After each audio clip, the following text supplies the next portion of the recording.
হরে কৃষ্ণ। বন্ধুরা, পরমেশ্বর ভগবান শ্রী রামচন্দ্রের কথা রামায়ণ শুধুমাত্র যুদ্ধের কথা নয়, বরঞ্চ রামায়ণ হলো মুক্তির কথা। হাজার বছর ধরে পাথর হয়ে থাকা এক নারী, তাকে কিনা কোনো মন্ত্র, কোনো তন্ত্র কিংবা কেউ তাকে রক্ষা করতে পারেনি বা চেতনা দিতে পারেনি। মুনির অভিশাপে সতী অহল্যা পাথর হয়ে পড়েছিলেন। এমন সময় সেই পথে এলেন শ্রীরাম এবং শ্রী লক্ষ্মণ। মুনিবর বিশ্বামিত্রের নির্দেশে ভগবান শ্রী রামচন্দ্রের চরণধূলি সেই পাথরে স্পর্শ করালেন তিনি। চরণধূলি স্পর্শ হওয়া মাত্র সতী অহল্যা জীবন ফিরে পেলেন, চেতনা ফিরে পেলেন। তিনি আবার তার যে রূপ সেটা ফিরে পেলেন।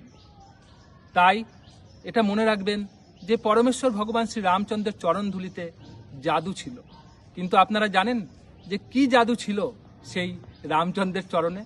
যদি আপনারা জেনে থাকেন সতী অহল্যার কাহিনী, যদি আপনারা জেনে থাকেন ভগবান শ্রী রামচন্দ্রের চরণধূলির মাহাত্ম্য, তাহলে অবশ্যই আপনারা আমাকে কমেন্ট করে জানান।